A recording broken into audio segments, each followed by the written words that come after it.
gabi, sambahin niyo ang Diyos, bituing nagniningning. Sambahin niyo ang Diyos, dagat, bundok, halaman at hayop, purihin niyo ang Diyos. Purihin ang Diyos, kayong gawa niya, umawit ng bagong kanta. Purihin ang Diyos, kayong anghel niya, ipanin niyo ang trumpeta.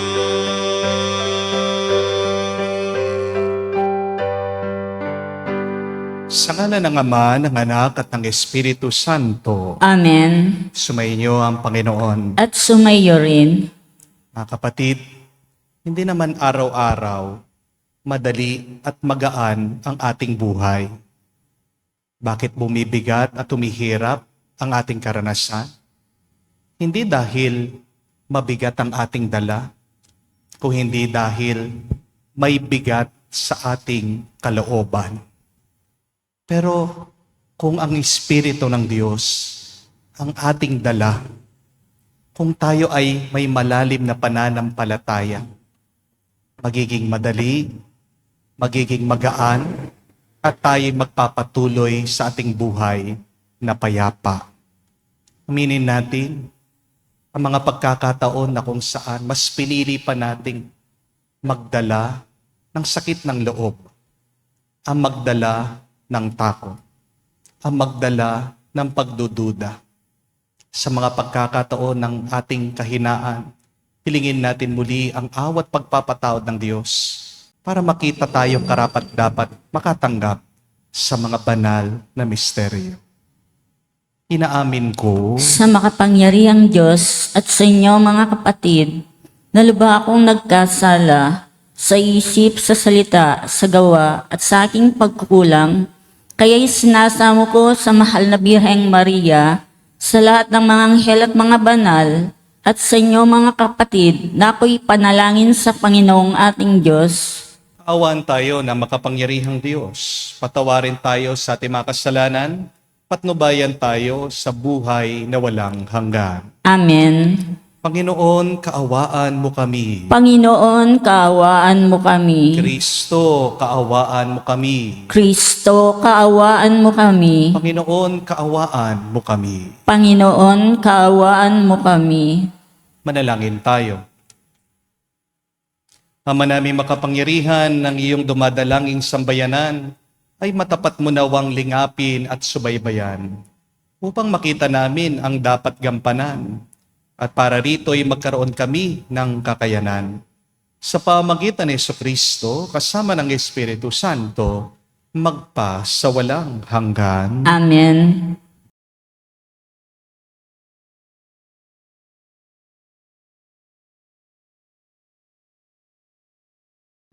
Pagbasa mula sa unang aklat ni Samuel.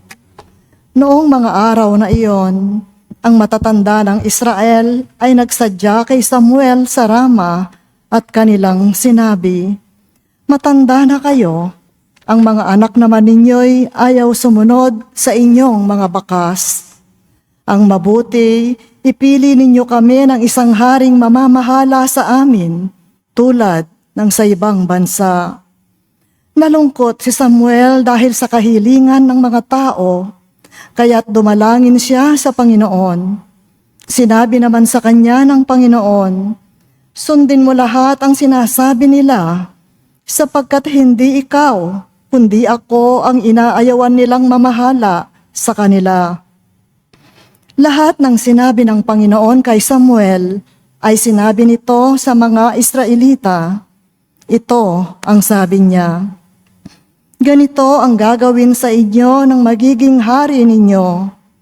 Kukunin niya ang mga anak ninyong lalaki upang gawing kawal.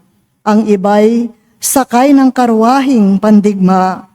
Ang iba'y mangangabayo at ang iba na may lakad ang mangunguna sa pagsalakay. Ang iba'y gagawin niyang pinuno para sa libo-libo at sa 5,000. Ang iba'y itatalagaan niya sa kanyang bukirin at sa gawaan ng mga kagamitan at karwaheng pandigma. Ang inyong mga anak na babae naman ay gagawin niyang manggagawa ng pabango, tagapagluto at tagagawa ng tinapay. Kukunin din niya ang pinakamagaganda ninyong bukirin, ubasan, taniman ng ulibo, at paalagaan sa kanyang mga tauhan. Kukunin din niya ang 10 bahagi ng inyong ani sa bukid at ubasan para ibigay sa kanyang mga pinuno at mga katulong sa palasyo. Kukunin niya pati ang inyong mga alila, babae at lalaki, ang pinakamagaganda ninyong baka, kabayo at asno. Kukunin din ang inyong kawan at kayo'y gagawin niyang alipin.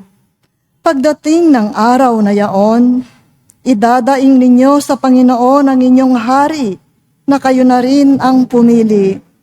Ngunit hindi niya kayo pakikinggan. Hindi rin pinansid ang mga Israelita ang sinabi ni Samuel. Sa halip, sinabi nila, kahit ano ang gawin sa amin, nang ibig pa rin naming hari ang mamahala sa amin. Sa gayon, matutulad kami sa ibang bansa, pamamahalaan kami ng isang haring magtatanggol sa amin laban sa mga kaaway. Ang lahat ng ito ay sinabi ni Samuel sa Panginoon. Sinabi naman sa kanya ng Panginoon, sundin mo ang gusto nila, bigyan mo sila ng hari. Ang salita ng Diyos. Salamat sa Diyos. Pag-ibig mong walang maliw ay lagi kong sasambitin. Pag-ibig mong walang maliw ay lagi kong sasambitin. Mapalad ang tao'y sa'yo'y sumasamba. Sa pagsamba nila'y inaawitan ka at sa pag-ibig mo'y namumuhay sila. Sa buong maghapon, ika'y pinupuri, ang katarungan mo'y siyang sinasabi. Pag-ibig mong walang maliw ay lagi kong sasambitin. Ang tagumpay namin ay iyong kaloob, dahilan sa iyong kagandahang loob. Pagkat pinili mo yaong hari namin, kaloob mo ito, banal ng Israel. Pag-ibig mong walang maliw ay lagi kong sasambitin.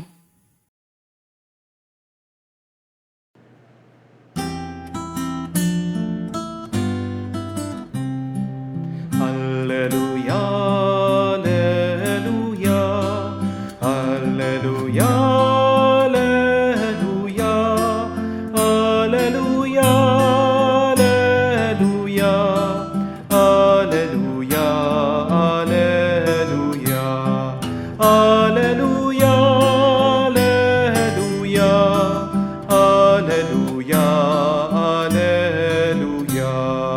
Narito at dumating na isang dakilang propeta, sugo ng Diyos sa bayan niya. Alleluia, alleluia. Sumainyo ang Panginoon. At sumaiyo rin. Ang mabuting balita ng Panginoon ayon kay San Marcos. Papuri sa iyo, Panginoon. Nung panong yon, bumalik si Jesus sa Capernaum at kumalat ang balitang siya'y nasa kanyang tahanan. Kaya't nagkatipon ang napakaraming tao. Ano pat, wala nang matayuan kahit sa labas ng pintuan. Samantalang nangangaral si Jesus, may idinating na isang paralitikong dala ng 4 na katao. Hindi nila ito mailapit kay Jesus dahil sa dami ng tao. Kaya't binakbak nila ang bubong sa tapat niya. At inihugos ang paralitikong nakaratay sa kanyang higaan. Nang makita ni Jesus kung gaano kalaki ang kanilang pananalig, sinabi niya sa paralitiko, anak, pinatatawad na ang mga kasalanan mo. May nakaupo roon ilang eskriba na nagsaloob ng ganito. Bakit nagsasalita ng ganito ang taong ito? Kalapastanganan sa Diyos yan. Hindi ba't Diyos lamang ang makakapagpatawad ng mga kasalanan? Talos ni Jesus ang kanilang iniisip, kaya't sinabi niya, bakit kayo nagsasaloob ng ganyan? Alin ba ang lalong madali ang sabihin sa paralitiko, pinatatawad na ang mga kasalanan mo? O ang sabihing tumindig ka, dalhin mo ang iyong higaan at lumakad ka? Patutunayan ko sa inyo na dito sa lupa ang anak ng tao ay may karapatang magpatawad ng mga kasalanan. Sinabi niya sa paralitiko, tumindig ka, dalhin mo ang iyong higaan at umuwi ka. Tumindig naman ang paralitiko, binuhat ang kanyang higaan at umalis na nakikita ng lahat. Sila'y pawang naggilalas at nagpuri sa Diyos. Hindi pa kami nakakakita ng ganito, sabi nila. Mga kapatid, ang mabuting balita ng ating Panginoon. Pinupuri ka naming Panginoong Hesukristo. Magandang araw po muli sa inyong lahat. Nang minsan, merong isang kwento tungkol sa isang lalaki na namimingwit sa tabi ng ilog. Habang siya po ay nangingisda, may nakita siyang kumikinang doon sa ilalim ng tubig. Nilapitan po ito ng lalaki at siya'y nabigla dahil ang kanyang nakita, isang napakalaking tipak ng ginto. Kaya dali-dali, kinuha po ito ng tao, yung ginto. Kaya lang, napakabigat po nito. Binalot po niya ng tela para hindi po makita ng ibang tao. Nagmamadali po na umuwi yung lalaki. Pero habang buhat-buhat po niya yung mabigat na ginto, paunti-unti napagod siya. Pinagpapawisan siya, nangawit siya. May nakasalubong po itong tao na isang taong nagdadala ng mga grocery. May soft drinks, may chichirya, may delata. At sabi po nung taong nakakita ng ginto, mas masarap yata yung grocery kaysa dito sa ginto. Kasi sobrang bigat na nito. Kaya nilapitan po ng tao yung nagdadala ng grocery. At sabi niya, gusto mo, palit na lang tayo. Nagtanong po yung taong nagdadala ng grocery, ano ba yan? Binuksan po nitong tao yung dala niya at nabigla itong kausap niya. Napakalaking ginto. Napakasaya po nitong tao na nagdadala ng grocery. Pumayag po ito agad-agad. Nagpalitan sila. At parehas po silang naging masaya. Kasi yung nagdadala po ng ginto, gumaan ang pakiramdam niya. Habang yung may dala ng grocery, biglang yaman. Pero ngayon, yung may dala ng ginto, siya naman ang nahihirapan. Siya naman ang pinagpapawisan. Siya naman ang nabibigatan. Pero tiniis po niya na buhatin yung ginto. Kahit na gaano pa kabigat ito, pinagtsagaan niyang buhatin at iuwi. Bakit po? Kasi kailangan pala niya ng pera. Sakto, yung kanyang anak may sakit. At napakatagal na po na nagdarasal siya sa Diyos na sana mapagamot po niya yung kanyang anak. Yung mabigat na ginto na dala-dala niya, yun pala yung answered prayers niya galing sa Diyos. Mga kapatid, tandaan niyo po ito. Hindi lahat ng mabigat ay pabigat. Not every heavy thing that you're carrying is a burden. Lalo na kung alam mo ang halaga ng binubuhat mo, hindi ka mabibigatan, hindi ka mahihirapan. Amen? Bakit nagiging mabigat yung dala mo? Baka naman kasi nakalimutan mo na yung halaga nito. O baka naman nakalimutan mo rin yung dahilan mo bakit binubuhat mo ito. Kaya nga, kapag mahalaga sa iyo, anong tawag natin dito? Mahal, hindi po ba? Tinatawag mong mahal dahil mahalaga yan. Di po ba? Narinig po natin sa ating ebanghelyo, may isang taong paralitiko. Hindi siya makagalaw, hindi siya makatayo. Buti na lang, meron siyang 4 na mabuting kaibigan. At itong 4 na tao, silang nagdala sa may sakit, palapit sa ating Panginoong Hesukristo. Mabigat din po na nagdadala ng may sakit. Amen? Karanasan natin lahat yan. Napakahirap kapag meron kang kapamilya, kamag-anak minamahal mo na may sakit. Minsan kahit na tulong-tulong na kayong lahat, kahit na meron na kayong pera, kapag merong may sakit sa inyong pamilya, napakabigat, napakahirap na pagsubok nito. Amen? Sabi nga po sa mabuting balita, 4 na tao nagdadala na may sakit palapit sa ating Panginoon. Napakarami pang balakid.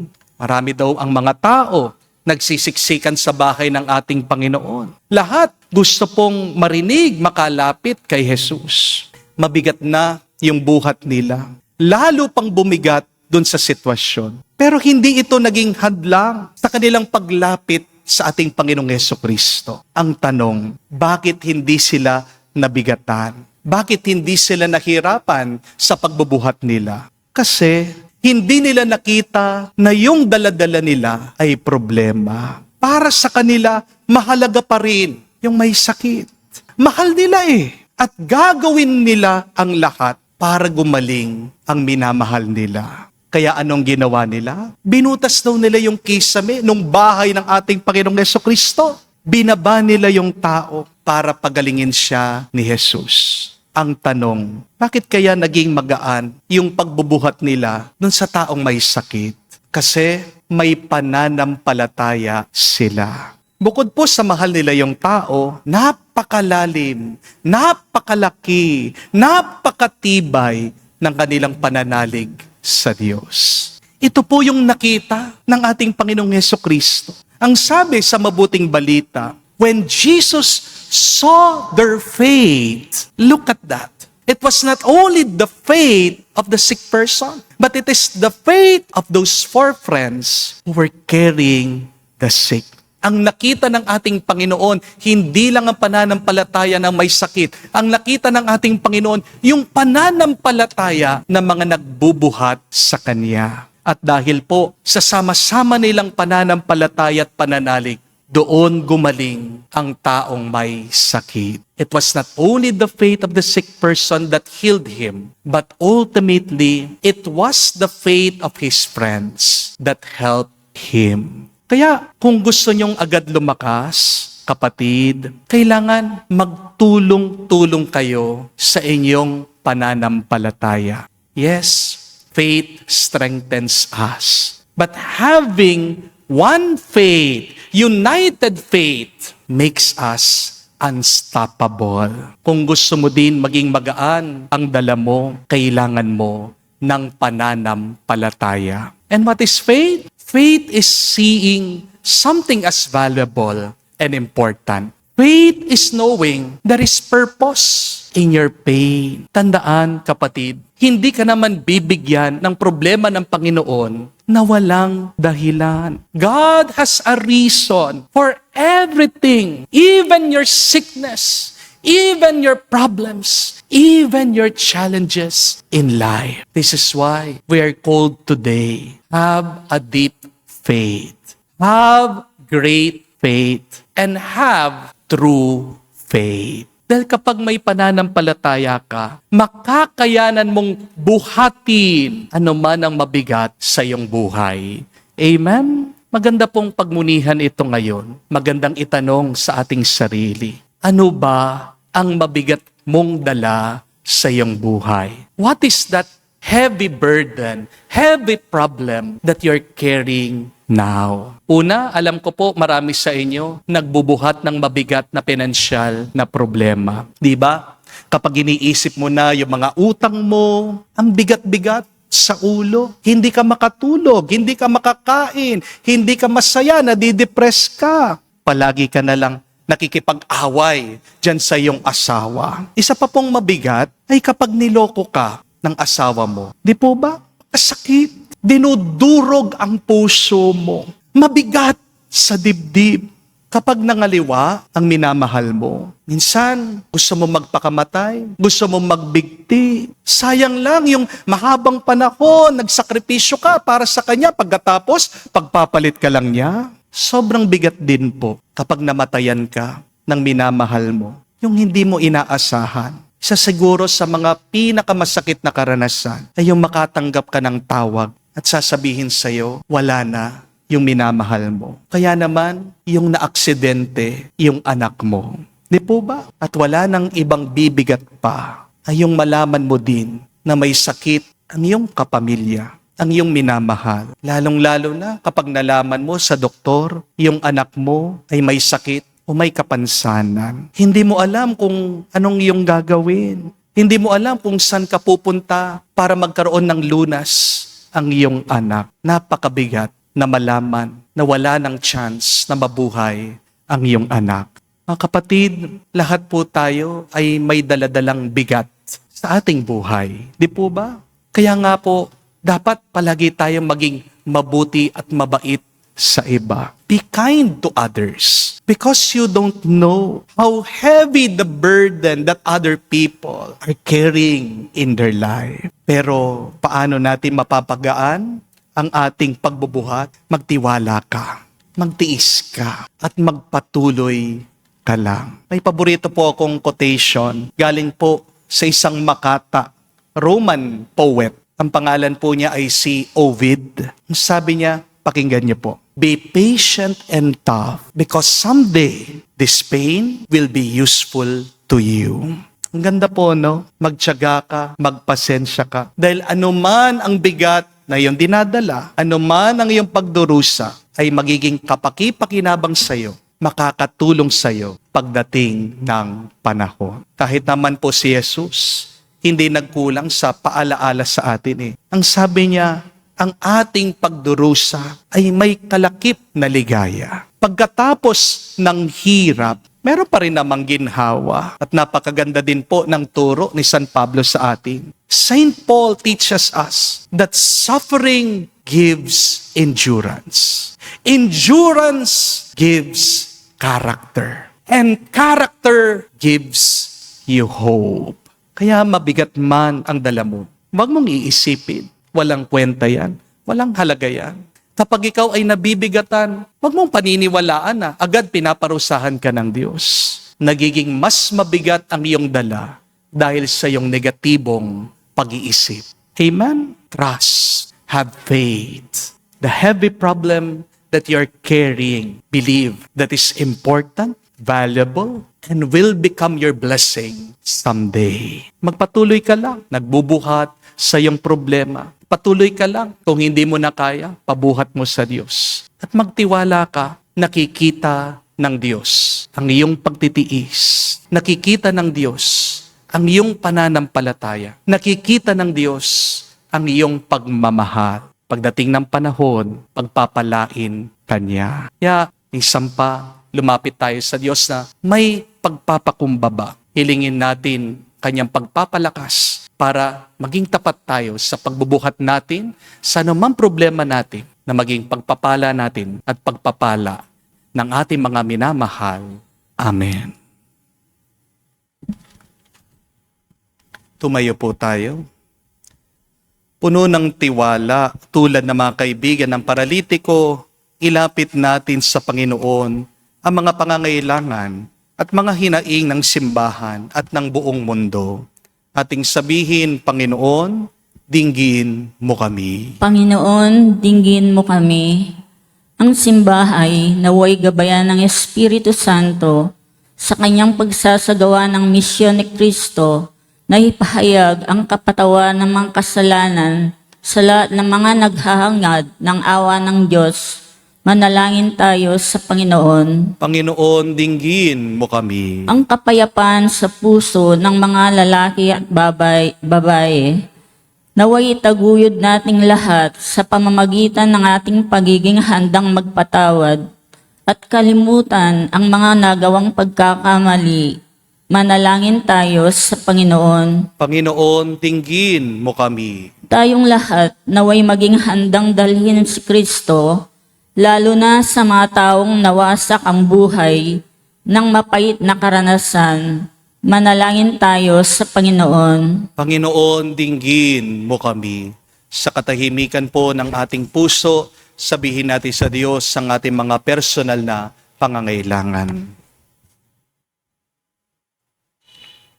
Ama naming nasa langit, pinasasalamatan ka namin sa kapatawarang binibigay sa amin ng iyong anak.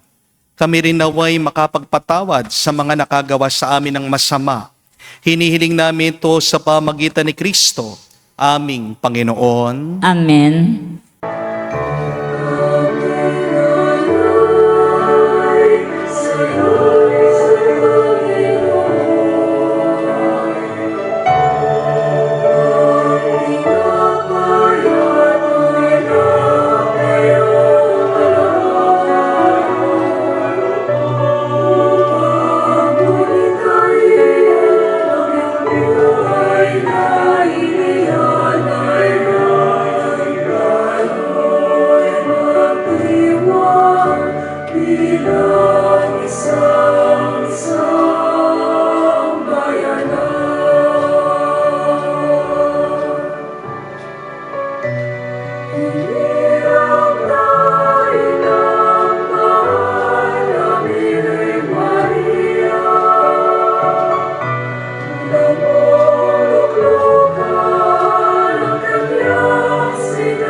Kaya ngayon, mga kapatid, parang ating mapaghahain ay kalugdan ng Diyos, amang makapangyarihan. Tanggapin nawa ng Panginoon itong paghahain sa iyong mga kamay, sa kapurihan niya at karangalan, sa ating kapakinabangan at sa buong sambayanan niyang banal. Ama naming lumikha, ang paghahaing ito ng iyong sambayanan ay iyong marapatin ngayong paunlakan. Pakundangan dito, mapasa amin nawa ang iyong kabanalan, at ang masugid naming dalangin ay iyong pagbigyan. Sa pamagitan ni Jesucristo kasama ng Espiritu Santo, magpa sa walang hanggan. Amen. Sumainyo ang Panginoon. At sumayo rin. Taas sa Diyos sa inyong mga puso at diwa. Itinaas na namin sa Panginoon. Pasalamatan natin ang Panginoong ating Diyos. Marapat na siya ay pasalamatan. Ama naming makapangyarihan, tunay nga marapat ikaw ang aming pasalamatan sa pamagitan ni Jesucristo na aming Panginoon. Utang na loob ang nagbubunsod upang gunitain ang kamatayan niya para kami buhayin. Pagtitiwala ng sanhi ng ligayang di malilimot sa pagkabuhay niya sa aming kaloob. Pag-asa ang dahilan na pagiging handa para sa pagbabalik niyang totoong dakila. Kaya kaisa na mga anghel nagsisiawit ng papuri sa iyo nang walang humpay sa kalangitan. Kami nagbubunyi sa iyong kadakilaan.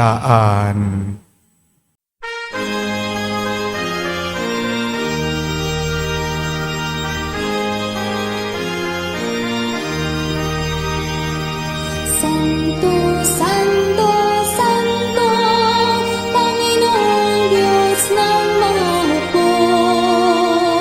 Napupuno ang langit at lupa ng kadakilaan mo. Hosana sa kaitasan, pinagpalang na paninito sa ngalan ng Panginoon. Hosana sa kaitasan, Hosana sa kaitasan. Ama naming banal, ikaw ang bukal ng tanang kabanalan. Kaya't sa pamagitan ng iyong Espiritu, gawin mong banal ang mga kaloob na ito, upang para sa amin, maging katawan at dugo ng aming Panginoong Heso Kristo. Bago niya pinagtiis ang kusang loob na maging handog, hinawakan niyang tinapay, pinasalamatan kanya. Pinaghati-hati niya iyon. Inabot sa kanya malagad at sinabi, "Tanggapin ninyong lahat ito at kanin. Ito ang aking katawan na ihahandog para sa inyo."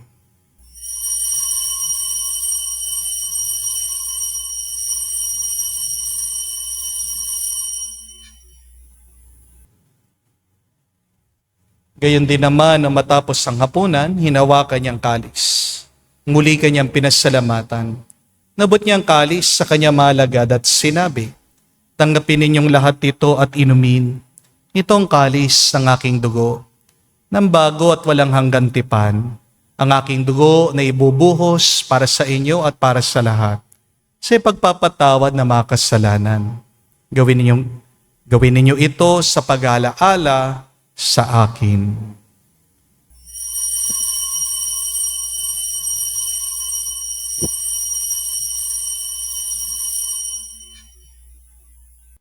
Ang misteryo ng pananampalataya.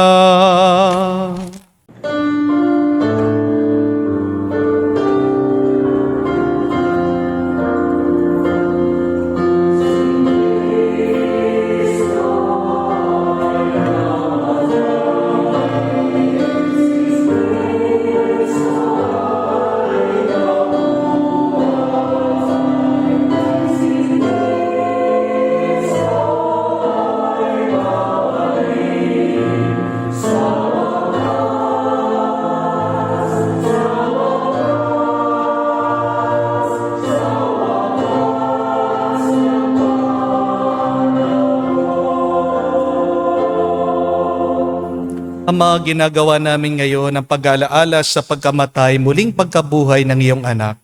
Kaya tiniyalay namin sa iyong tinapay nagbibigay buhay at ang kalis na nagkakalob ng kaligtasan. Kami nagpapasalamat dahil kami iyong minarapat na tumayo sa harap mo para maglingkod sa iyo. Sinasamo namin kami magsalo-salo sa katawan at tugon ni Kristo ay mabuklod sa pagkakaisa sa pamagitan ng Espiritu Santo. Amalingapin mong yung simbahan, daganap sa buong daigdig. Puspusin mo kami sa pag-ibig. Kaisa ni Leon ang aming Santo Papa, si Florentino aming Arsobispo at ng Tanang Kaparian. Alalahanin mo rin ang aming mga kapatid na nahimlay, may pag-asang sila'y muling mabubuhay. Gayon din naman lahat ng mga pumanaw. Kawan mo sila't patuloyin sa iyong kaliwanagan. Kawan mo at pagindapating kaming lahat, makasalo sa iyong buhay na walang wakas. Kaisa na mahal na Birhen Maria, Ina ng Diyos. Kaisa ni San Jose ang kanyang balwalhating esposo. Kaisa ng mga apostol, lahat ng mga banal na namuhay dito sa daigdig na kalugod-lugod sa iyo. May pagdiwang nawa namin ang pagpupuri sa ikararangal mo sa pamagitan ng iyong anak, aming Panginoong Hesukristo. Sa pamamagitan ni Kristo, kasama niya at sa Kanya, ang lahat ng parangal at papuri ay sa iyo, Diyos Ama, makapangyarihan, kasama ng Espiritu Santo, magpasawalang hanggan.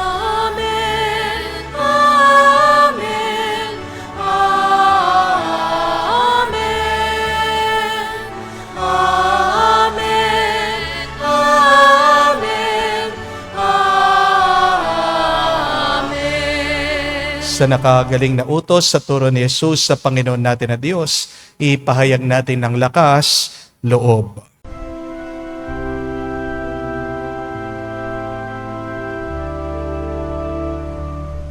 Ama namin, sumasalangit ka, sambahin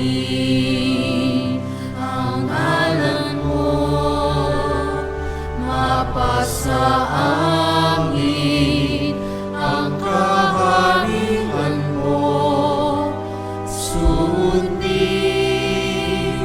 ang loob mo dito sa lupa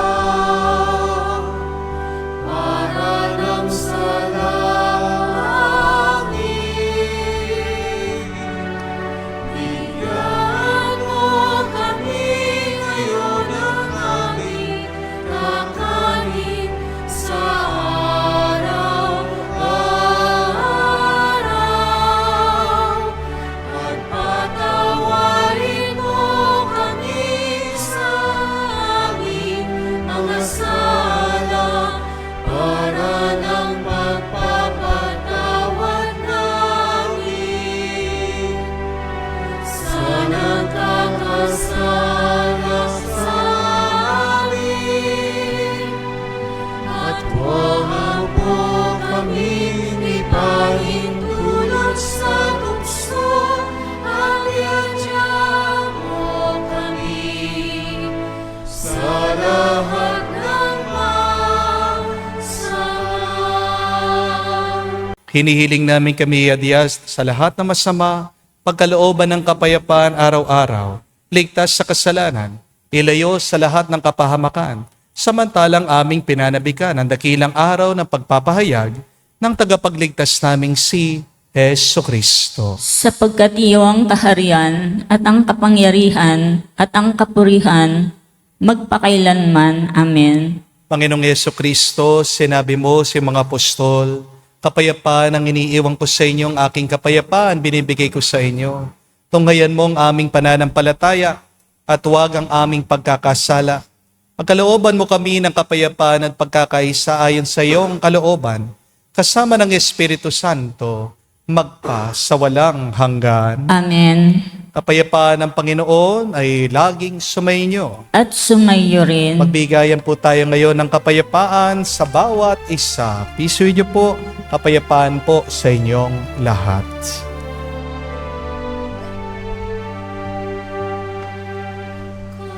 Kordero ng Diyos na nag-aalis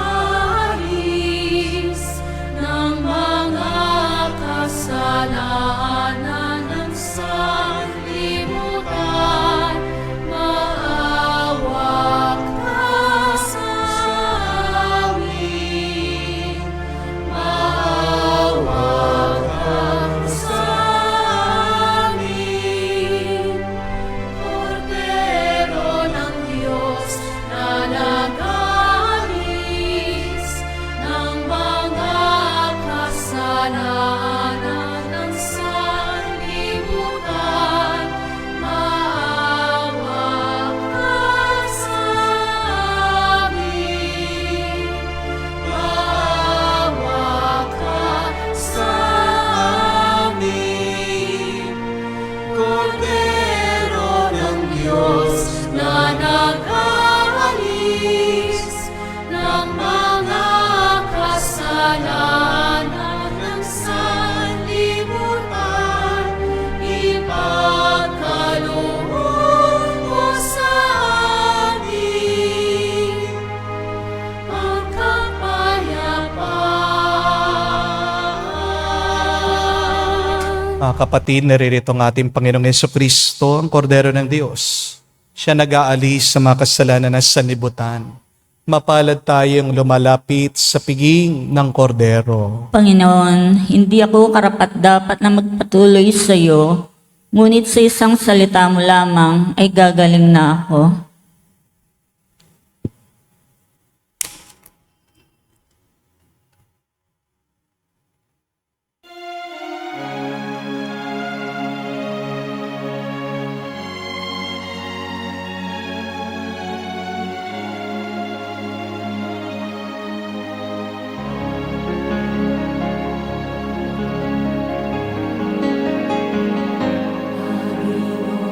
Panginoon, ito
Manalangin tayo.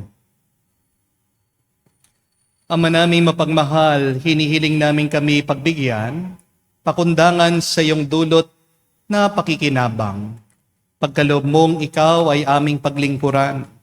Sa pamumuhay namin sa parang iyong kinalulugdan, sa pamagitan ni Jesucristo kasama ng Espiritu Santo, magpa sa walang hanggan. Amen. Tandaan niyo po mga kapatid, hindi naman lahat ng binubuhat mong mabigat ay pabigat. Bakit bumibigat ang iyong pagdadala sa iyong mga problema, pagsubok, paghihirap sa buhay? Maaaring wala ka ng pagmamahal habang ikaw ay nagbubuhat. Maaaring hindi mo na nakikita ang halaga ng iyong binubuhat. O baka naman nagkukulang ka na sa pananampalataya. Mahalaga po ay matibay tayong pananampalataya. Pero mas mahalaga kapag tayo'y nagkakaisa sa ating pananalig sa Diyos. Yes, having faith strengthens you. And yet, when we have one faith, when we are united in our trust in the Lord, we become unstoppable. The impossible becomes possible. We experience miracles. Ilang beses ko na rin pong naranasan yan. Sama-sama kaming nagdasal sa pamilya. Yung napaka-imposibleng sagutin ng Diyos, pinagkaloob niya. Karanas po ako, may kaibigan ako, nakakita sila ng bukol sa kanyang utak. Sama-sama kaming nagdasal. Mga kaibigan na pare, mga madre, mga kaibigan niya na laiko. At nung pong ooperahan na, bubuksan na ang kanyang ulo, milagro, nawala po ang bukol. Di po ba isang himala galing sa Diyos? Dahil ang nakikita niya, yung sama-samang pananalangin na may tiwala at pananampalataya sa Kanya. The Lord is watching us. Nakikita ng Diyos lahat ng ginagawa natin at pinagpapala niya ang mga taong nagkakaisa sa kanilang pananampalataya, sa kanilang tiwala sa Kanya. Kaya nga po, magsumikap kayo. Yayain niyo ang iyong pamilya. May problema kayo, huwag lang kayong magdasal na mag-isa. Magdasal kayong sama-sama. Magtiwala kayo na iisa. Magkaisa kayo sa iyong tiwala sa Diyos. Makikita niyo, walang imposible. Makikita niyo at makakaranas kayo ng himala sa inyong buhay. Sumayin niyo ang Panginoon. At sumayo rin. At kayo'y pagpalain ng Diyos, makapangyarihan sa lahat. Sa ngalan ng Ama, ng Anak, ng Espiritu Santo. Amen. Ang ating misa ay natapos na. Humayo kayo sa kapayapaan ni Kristo. Salamat sa Diyos.